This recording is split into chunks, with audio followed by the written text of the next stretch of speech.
I got some costumes and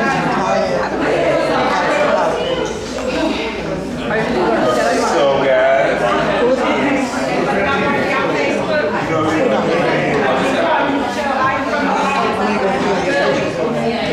all right. Well, guys.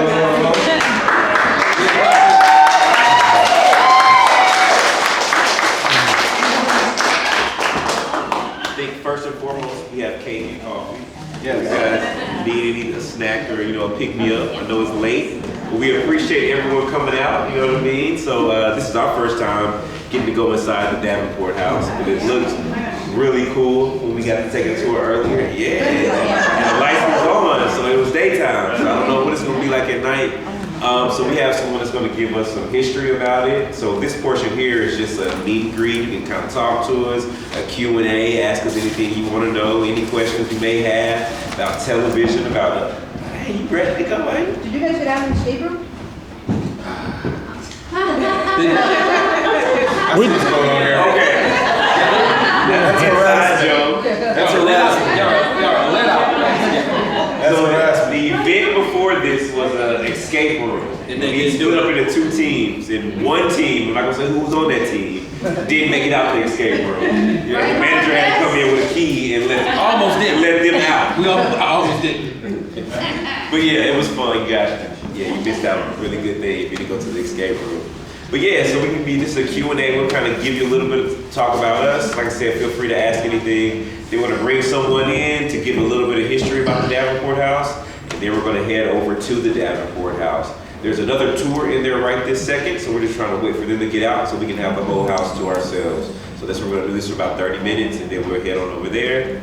And then we will have some tour guides with us to tell us what went on each floor, and then we will split out on the floor and investigate, and we'll work our way around the room with everyone, and then we just do that floor by floor. So yeah, we should have a really, really wonderful night tonight. Yeah. How many people brought equipment with them? Okay.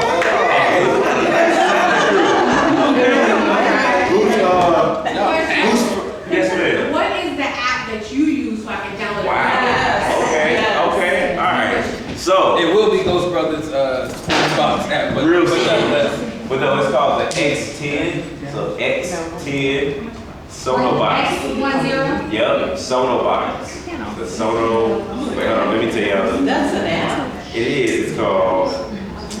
It's 11/11, guys. You gotta make a wish. Everybody make a wish. 11/11.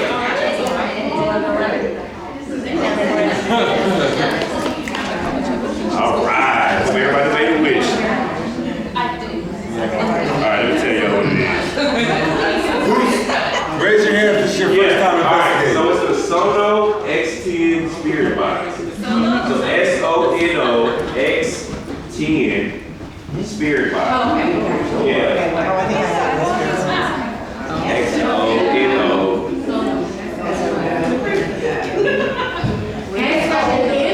Okay, so you guys did tour here. You guys have never been in here before. No. You guys have done multiple places before. What should we expect as a group, like going with y'all? Okay, that's a good question. That's a good What question. should you guys? And what? Thank you. So, this is a fairly large group, guys.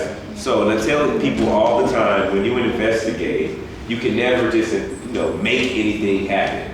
Like, it's just a part of the game. It's the nature of the business when you investigate. You're not going to always get stuff to happen. But I've been in large groups in smaller places where we have gotten stuff.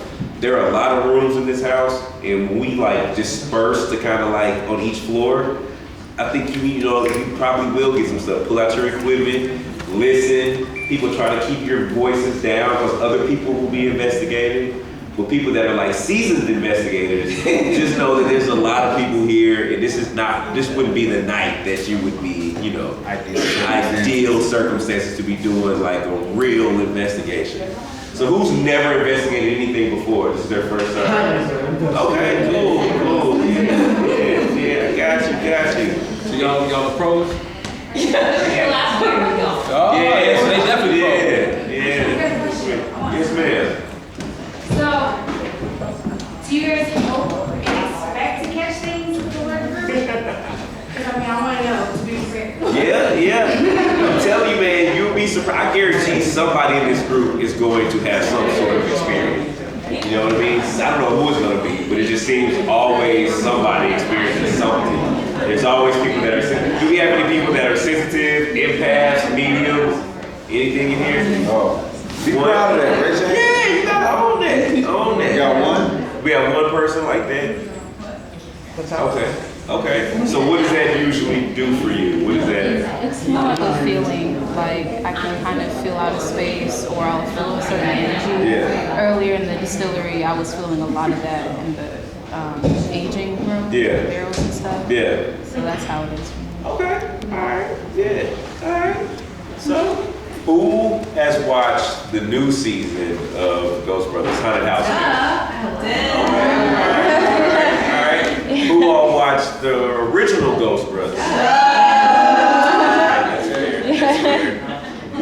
What was your favorite? The original or Haunted House Guests? What do you like better? I like the new one because I like how you're going to real people's houses and helping them. Okay. Because a lot of the investigations we've done, like in places that are kind of, I don't know, like notoriously haunted, we don't usually find a ton of stuff. And then sometimes we'll go to somebody's house and stuff goes down. Yeah. This is y'all's time to tell us like your real thoughts, your real opinions. I promise our feelings won't be hurt. Like we've done this at other places and people have been brutally honest with us. So feel free to give us all of your feedback. So We like how at the end y'all do like a recap okay. on the family. Yeah. So we like that. Gotcha. The follow-up is cool. Okay. All right.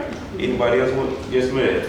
Do we have a tour guide that's gonna talk about like actually what happened here?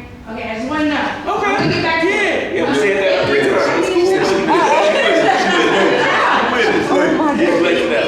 Yes, ma'am. I just love you guys, and I don't care where you go, son. I just want to keep watching you back. Just keep going wherever you go, and I'll watch. Thank you so I much. just love your show. That means the world to us. That means a lot to us. I appreciate it. No. Anybody else? Yes, sir. Can you tell us, how did y'all get into the paranormal field? Yeah. Usually everybody has an experience, the reason why they get into it. Yeah. And I don't know your experiences. So what was it that, so you want to know what experience did we have early on? that Yeah, led to this, or how did the we ledge start of those this. studies together? Because a lot of people don't believe in it, and Yeah. you're doing it, I'm assuming because you believe that there were spirits and ghosts, so. So I'll tell my experience, I'll let you guys know. So when I was like 7, I was visiting my grandmother in West Texas. She stays in this small town called McCamey, Texas, right? So she had a trailer. Everybody knows everybody in this town. Like it was just a very, very small town. So I remember I was visiting one summer and I had an older cousin. She was probably in her early 20s. Her friend was dating this gentleman, or this man, I can't call him a gentleman. Was dating this guy, and they got into a domestic dispute. He went to his car, got a gun, he shot her and shot himself. Yeah, she survived, he passed away. Mind you, this is a small town, everybody knows everybody. So my grandmother at the time, her and her friend decided to go view the body of the young man at the funeral home. So they took me with them. I never forget, we walked into the church, and then there was a casket, and then there he was laying in it. He had like a light gray suit, a white shirt, and like a skinny black tie. And I remember looking at him, and it was like, he looked like he was just asleep. And I remember asking my grandma, I was like, dang, I thought even at 7, I knew if you shot yourself, like, it's not supposed to look like that. And I asked her, I was just like, why does he look like he's asleep? And she was just like, oh, this funeral home does a good job, so like, don't even worry about it. They know what they doing, man. They know what they doing. See, I did that push right there. That skill. That push, don't look at his face. Oh. But nah, it was just weird being there. And I remember her friend asked me, like literally, my grandmother's friend asked me, had I ever touched a dead body before? I was 7. 7. So why would she think that you touched it? I was a thug. 7. It makes you defiant. And listen, You done touched several dead bodies by the age of 7. Like, look like a dead body touch. hard life. Hard life. But no, this lady literally grabbed my hand and put it on the chest of this man in the casket. And I remember just looking up at my grandmother, like, what are you gonna do? Like this is abuse. This is somebody. This is like you're too old to be hanging around bad influence. This your friend. Like she was just Nanny, this your friend. So I jerked my head back, and I remember just leaving. Like I couldn't get it out of my mind. And I went to sleep that night, and it had to be around 2:30, 3 o'clock in the morning. I was on the couch. I had to sleep in the living room on the couch. And when I woke up, I literally looked in the kitchen, and it was that same man in the door frame, light gray suit, white shirt, and a skinny black tie. And he had his arm leaned up against the wall, and he was just looking at me. He was chilling. He was chilling. You had touched me earlier. I never. She's like, hey, you ain't touched me earlier. I know that you. I've never in my life been that terrified. I just screamed from the bottom of my lungs. My grandmother came running out the room, just like trying to wonder what was going on, and I just remember just looking, and then nothing else was there. And from this day, till this day, I just don't know if I was asleep, if that was something that I really saw. Was it truly him? Was it an attachment? Like, what could it have been? What was it? That's always played in the back of my mind. And when I got to become an adult and had the opportunity to do this, like it's gonna maybe can answer some of the questions that I had. Yeah. How did you guys all get together and do this? I mean, whose idea was this? It was actually Dalen's idea. Originally, Dalen and I were roommates right after college. And he came to my room, it was probably in the middle of the night, kicked my door in with this like, boom, hey, Juwan, get up. We should hunt ghosts.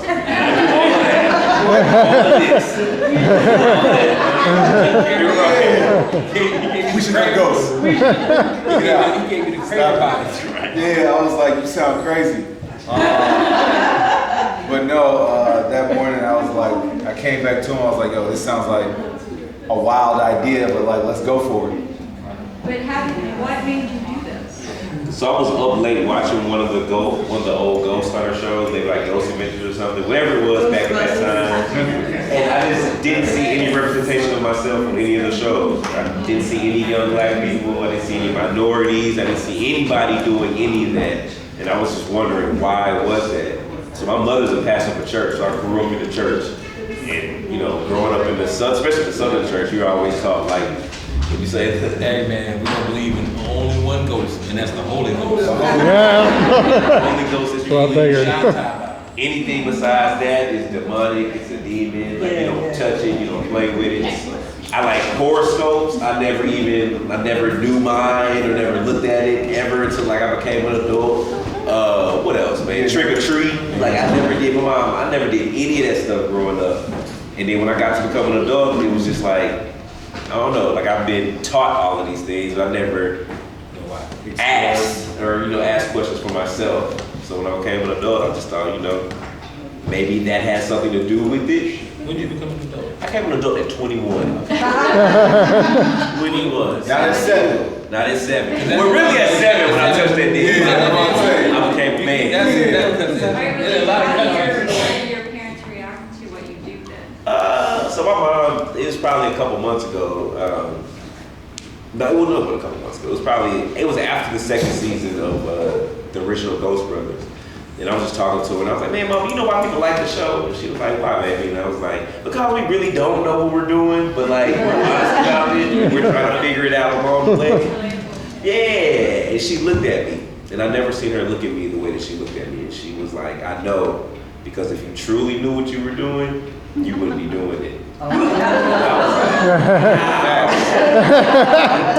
That hurt. That was like, I'm disappointed in you. She said after that. She was like, but if you get that third season now, you want to do it? I want to cool. Yeah. But she's our spiritual advisor. She prays for us. We pray before we go into each and every investigation after we leave. So we still keep strong to our roots. For sure. That's what makes it so attractive, because you guys are so real. You keep it real. And you're so welcoming with the families that you help in this second season. Yeah. So it's nice. It's very nice to see. I appreciate it. Alright. Appreciate Appreciate that. Yeah. Anybody else? Yes, man. Oh, Go ahead. Do you have one? Oh, you have a question? Oh, you just amen. I got I want to make sure you guys are okay that I'm recording. you. You've been doing it. Thank you for sharing. It is A-okay. It's fine. My question is, anywhere that you guys have explored and done what you do, has anything like left with you? You know, you guys had that experience. No, we learned really early in our paranormal puberty as we were becoming groomed in this industry. One of the first things we learned is how to kind of like keep whatever spirits are where they are and not to attach to you, because you know that it can get attached to like actual artifacts and even people if they're like really open to it. You know what I'm saying? And leave themselves open to it, especially with us. The questions that we ask are like really more deeper questions than most. You know what I'm saying? Because we kind of try to relate to whatever entity we're talking to as if it's a person, which it was a person. I think that's another thing that adds to our relatability, that we talk to the spirits, as if they are still here and present. So when you kind of deal with that, you have to make sure that your spirit is also covered when you get done. Like you said before, we pray before we go into any spot, but we always close it out with prayer and then tell whatever spirits or whatever to stay there. You're not welcome to come. And I'm married, so like. Follow up on that. You're gonna do that with all of us, right? Yeah. Hey, listen, you done asked 20 questions. I got you. I promise you. Every question you gonna ask, I got you. All right. So Marcus, Yes. you guys talked about you guys were college roommates, so. Oh, how'd I get in? Oh well, I was work. They went to Clark Atlanta, so I kind of got my career started in the AUC. I used to cut hair at Morehouse, and I grew my clientele like that. But I met Dalen on another project that we were doing, and on that project, we started working together at, just building something. And then I started cutting his hair after that project ended. And at that time, he would tell me about Juwan, because I was cutting his hair every week. And then he just came in the shop one time and was like, "Hey man, listen, what do you think about hunting ghosts?" I said, "Listen." And what you said was, let me Your talk to my haircut? wife first. No, I didn't say that. Right. Thank you for getting the punchline that you wanted out. But I told him, "Hey man, I'm halfway done with your hair, but I'm all the way done with your hair. So get out the chair." I'm not hunting no ghosts. But it just became one of those things where you support your brothers, you know what I'm saying? Like, they were doing something that was new and adventurous. I wanted to be involved in something that was new and adventurous, and expand my horizons. And this is something that I think as a result of doing it, when you start doing the paranormal, you start kind of becoming a lot more focused on your actual life, you know what I'm saying? Because you're always studying or inquiring about past people, people who passed, you know what I'm saying? So it makes you kind of realize like the mortality that you have yourself. So you have to kind of live a little deeper in your journey. And that's kind of what I've experienced as a result of being in this, genre now, or industry, or culture, or whatever. Yeah. Family. Yeah. How many of your, I was just gonna ask, have you ever had any experiences with an angry ghost? And how did you handle it? How do you deal with it? We prayed when we encountered it on Haunted House Guests. I don't know if anybody saw that episode. It was the Stokes home in Wendell, North Carolina. And brief history, she had a family member that actually brought a demon into their home, and this demon was tormenting her grandson, and she just didn't know what to do to get it out, and was just really struggling. So we came in, we confirmed that there was something crazy going on, and we brought in a medium psychic friend of ours, and she had to cleanse the place, but she attacked it with prayer, we attacked it with prayer, she started speaking Latin, I mean, they started smudging with sage, it was just, we had to try to cleanse this entire place.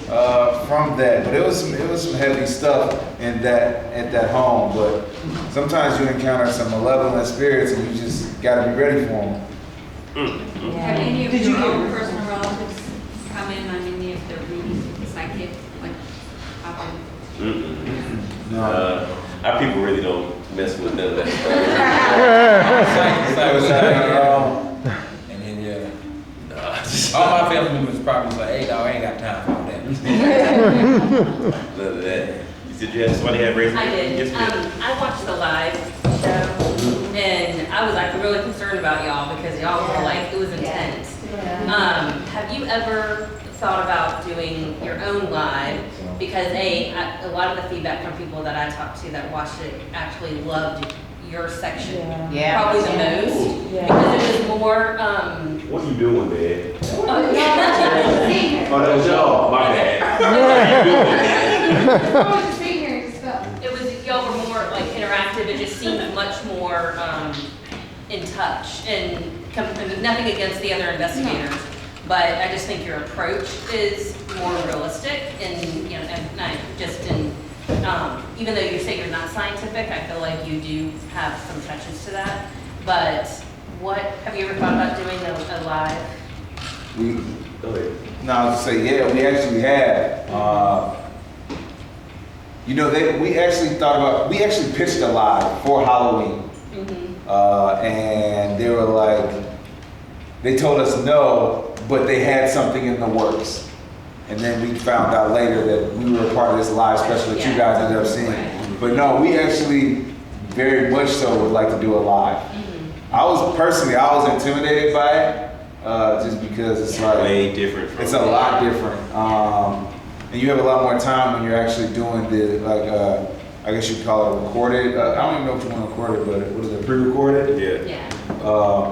But that live is something different. It's intense. I kind of like the live a little bit more. It's different though, because when we're doing the pre-recorded thing, like Juwan just said, we're dealing with families, so we have to stay. We're staying for the actual case. When it's like the house that we were at for the 100 Live, it's like that's a one-time thing. So when you're recording it, sometimes it seems like you're getting a whole bunch of redundant information. But if you're doing it live, it's like whatever we're finding right now is what we're finding. You know what I'm saying? And we're like really putting all of our attention and our focus and our energy to try to make sure we get some good results. So I think that's what differs, and I kind of like that portion. I like the schedule too. Yeah, y'all didn't need those other people with you. Okay. So Sydney and buddy name. Go ahead. I have a question about the house guests. Really like to, when y'all stay the night, are y'all really staying the night in there? Yeah. Okay. Okay. We have to get up at some point and then go back to the hotel, but that's because we can't film 24 hours. Okay. So we're staying there until the morning. So then I was gonna ask, do anything happen while y'all sleep, in there? We've had that one house in Portland. Like when y'all not recording? Kalama, Washington. We Empire was going off to the point to where it was like, hey dog, hey, all right, I'm trying to go to bed. And so we kind of turned it off, but it was like, that Kalama one was. I forgot about how intense that real power. We had to get up and turn it off. I have a rib pod on me. I have a rib pod. I'm looking to smoke my cigarette.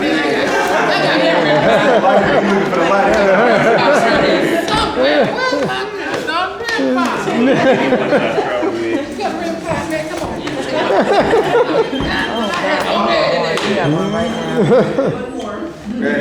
Yes, ma'am. How do you select your locations? It's a great question. So, when filming a TV show, we have like a huge team of people that goes into making the show. So we have a production team that has to go out. So when it was with the families, with the house guests, they would reach out to a lot of families because you got to cut through the people that's just trying to be on TV, the people that are lying, the crazy people, like all that stuff. Because you really sleep at these people's houses. And you don't want to like be sleeping in somebody's like.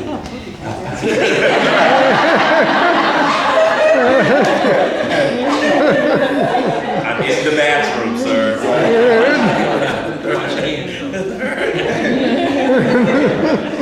Yeah, so we gotta have people to buffer that type of stuff. But yeah, so it's a large team of people that go into making a TV show.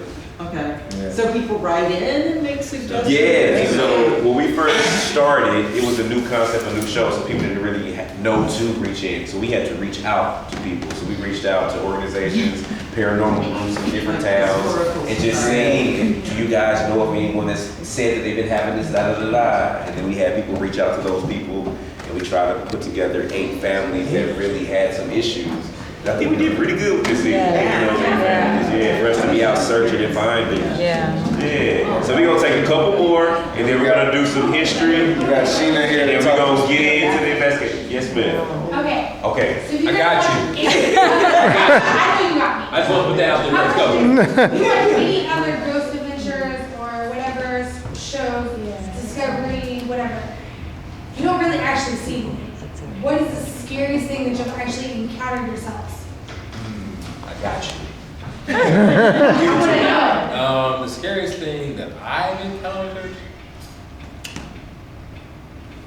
That's because there's a lot. There's really a lot. No, you know what? One that did not come on television. We were in Washington, Georgia, at the hotel. This was first season. We were really into doing isolation moments because we really did. We were just learning the technology. But the one thing that we knew that we had that was always going to work was like our actual senses. So we were in the basement. Well, I was in the basement on a solo portion. Dalen and Juwan were actually on the second floor, and y'all were doing the spirit joint. So this is how I noticed that. I was like, I know they doing something crazy upstairs.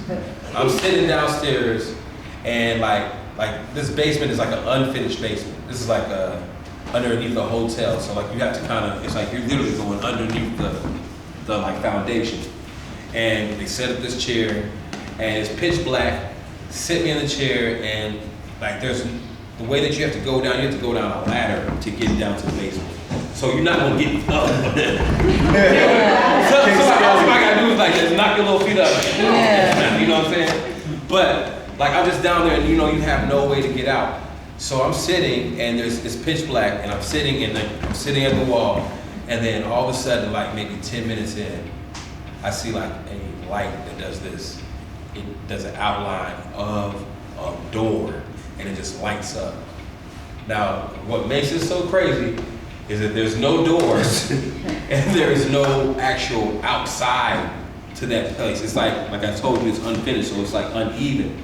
So it's like literally in a nothing. So I see this light come in, I was like, all right. Just like, my call off, I was like, I'm gonna holler at y'all, man. I went up there, and it was just like terrifying. And that's when I knew whatever, that there's energy. You know what I'm saying? Like, there's spirits, like that's the crazy thing about it. We don't know what is what. That's, I think, the most scary part of it. Like you may be running into a benevolent spirit, something that's kind, got a good heart to it. You might run into something that's plays like it's a benevolent and turn into something that's, malicious, you know what I'm saying? You have no clue what you're getting into with these investigations. All of us are still alive. So I know we can't confirm what's on the other side.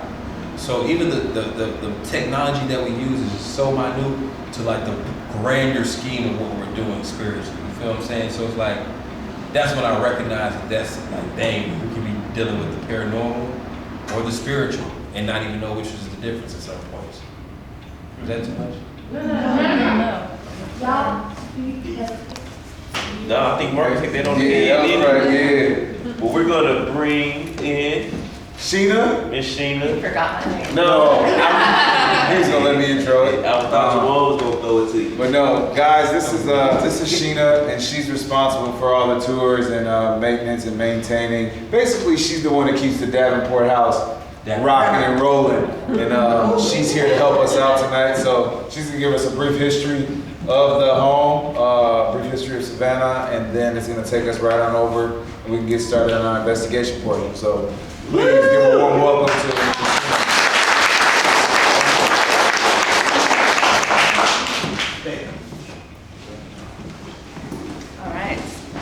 Hey, first and foremost, if you have not had cake and coffee, please feel free to go up there and get some. We're from the South. When we say cake, we mean pound cake. So, in case y'all didn't know that. So welcome to Savannah. Welcome to the Davenport House. And like I said, my name is Sheena. I'm the tour coordinator here. Basically means that I get to direct traffic and I manage our docents. When Mr. Davenport built the house almost 200 years ago, he was not thinking about tours. So I get to play a game of Tetris every day that I'm working here. So that's what I'm going to be helping to do tonight. Does anyone know why you're here? I mean, besides the amazing Ghost Brothers, do you know why you're here at Davenport House? Anyone done their homework, done their history? Okay, so, we all were here earlier. These are like our top fans. They were here earlier today. So, yeah. So, when we think about Savannah history, we think about General Oglethorpe, who founded Savannah in 1733. Juliet Gordon Lowe, the founder of Girl Scouts. Maybe some Leopold's ice cream, which is right there. Very convenient. We don't really think about Isaiah Davenport. He wasn't very significant to Savannah history. He, like I said, built his house. He built houses. That's what he did. And he was also very civic-minded. He did some things in his community. He was a city marshal. He was also the fire marshal for Columbia Square, which is where we are now. Had there been a fire or any smoke, he'd shoot off a rifle and let the community know that there was a fire happening. What makes our house and our story significant to Savannah history is that we helped save Savannah history. So shortly after World War II, America wanted a bit of a facelift. They started tearing down old buildings that had been neglected during the war instead of investing time and energy, and more importantly, money, into restoring these old houses. They were doing that in Jacksonville. Did I hear somebody from Jacksonville? Okay, y'all are from Jacksonville. They're doing that in Jacksonville. They're doing it in Atlanta. And even today, we're still trying to keep up with Jacksonville and Atlanta. So they started tearing down old houses, and they tore down our city market. And there's no social media to complain on the way we do today, right? So they wrote to the newspaper and expected them to hopefully do something or to at least have their voices heard. One newspaper reporter, Anna Hunter, she intercepted those letters and she decided she was going to do something about it. It's pretty remarkable. She rallied up 6 of her friends, all ladies, all conveniently wealthy ladies. And they decided they were going to save the next house on the chopping block, which was the Isaiah Davenport house. So $22,500 they saved over the course of a few weeks, and they come running with a check, literally running with a check, because the wrecking ball was on scene, and they were about to start swinging to destroy our house to build a parking lot for the funeral home that was across the street. Those 7 ladies were well into their 50s, 60s, one of them even in their 70s, and they decided they enjoyed doing that so much that they formed a proper organization for that, Historic Savannah Foundation. And they went on to create a revolving fund where they always had money available to save any houses that were in jeopardy like that, which we still have today, all these years later. Collectively, HSF and then SCAD, the Savannah College of Art and Design, have saved almost 500 buildings here in Savannah, which is why we have our Historic Savannah, why y'all are here visiting, why I have a job. So I'm so grateful for these 7 ladies. So while we're in the house, we are going to, myself and my colleague, y'all might have saw her this evening. She was the crazy lady standing at the front that told y'all to come around to the side. We're going to tell you the story that's inside the house. We're going to talk about all of the occupants during the 1820s time period. Isaiah Davenport lived here with his wife and his 7 children. He also had 9 enslaved workers during the time that he lived here. We know that there was a few more, but our story that we tell during the day is that there were non-enslaved workers that were here. So I'd like for y'all to keep that in mind as we go in the house. This house has a lot of history, and it has a lot of bad history. Isaiah died suddenly 7 years after completing this house from yellow fever. He succumbed to that. His brother died in the 1820 epidemic of yellow fever. His mother-in-law died 2 years later. They had 3 children that died in early childhood. And then you have 9 people who are chattel property, and that's never anything good. So there's a lot of trials and tribulations in this house. Also, they're not the only people that's lived here. In 1840, Sarah Davenport sold the house to the Baynard family from Beaufort, South Carolina. And they only lived here for about 3 or 4 years. They owned the property for another 100 years, but they turned it into an apartment building. So there have been hundreds and hundreds of people that have lived here. When we've had other investigations, and there's only been one that I've been privy to the information on since I've been working here for a few years, people try to channel, Davenports or those poor, unfortunately enslaved workers. There's all kinds of other people that have lived here. And not just that, every year for the last 15 years, we've had at least 40,000 up to 47,000 people come through the house. So what type of energies are they emitting, as they visit? I don't know a lot about the spirit world. Do we leave a part of us anywhere we visit? And we just come back and visit? We're like constantly on a vacation. Maybe they're coming back to Savannah. I know myself, I've had my own personal traumatic experience here. I found out that my father-in-law died very suddenly and tragically. He unfortunately, what we call lost his battle with sadness. And I was here when I found out that he had taken his life. So, I have my own energy that I've emitted into this house. What I'd also like for you to keep in mind as we go through the house, I think it's really easy to come into a museum. Has anyone visited a house museum before? I'll be honest, I didn't visit a house museum until I started working at a house museum. It is so easy for me to sit in my office, and we utilize all of our space in the Davenport house. My office is in the back of the kitchen.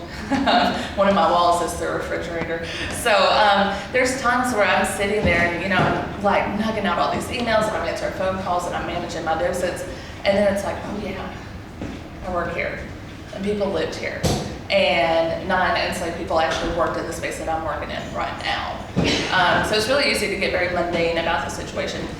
And to kind of forget that where you work was this pretty incredible place.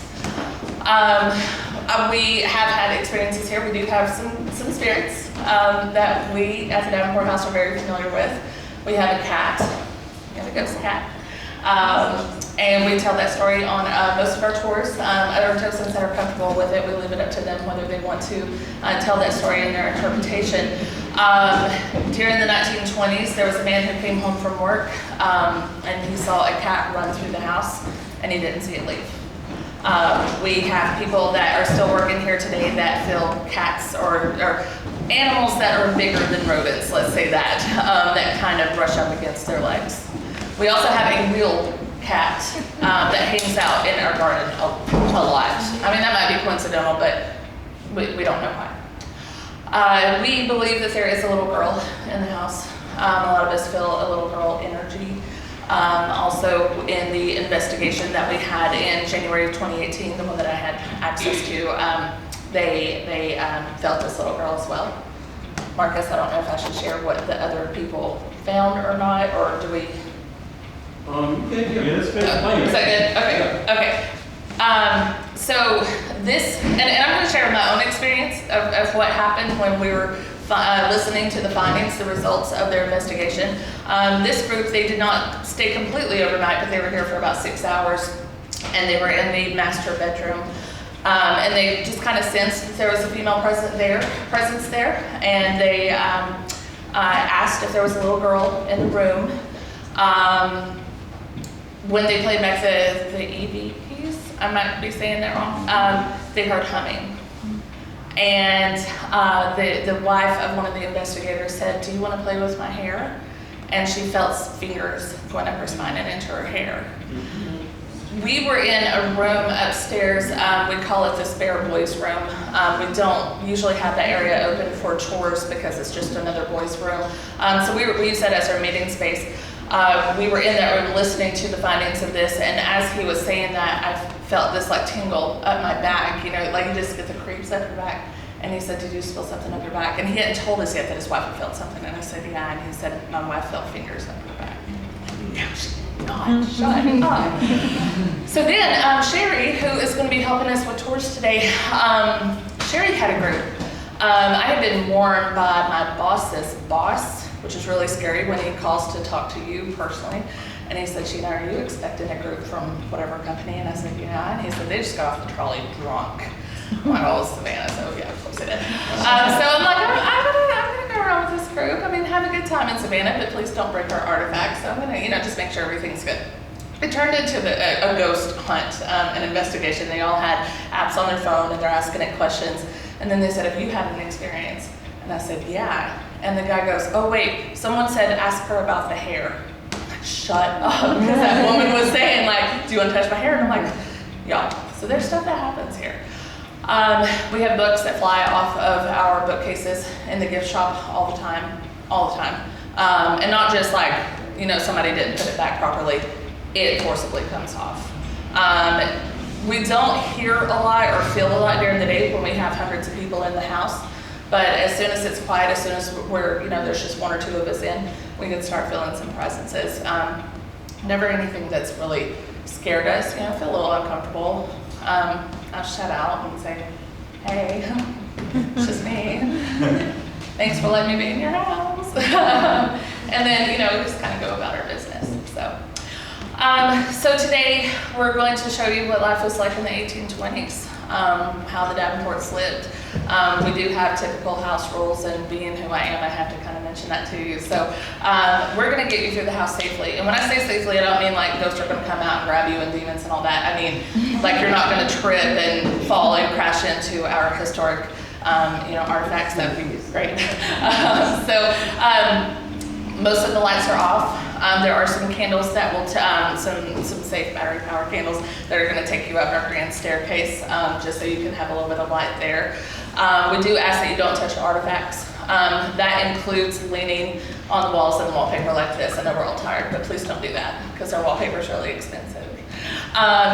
Like I said, enjoy yourselves with the refreshments. We can't have those inside, so you can either leave your stuff right here. We do have a trash can over here though, but feel free to leave it. We'll grab it afterwards. Just no open water bottles, no flash photography, please. And I think that's it. So if y'all have any questions about history real quick before we go inside, otherwise I will hand it back over to Juwan and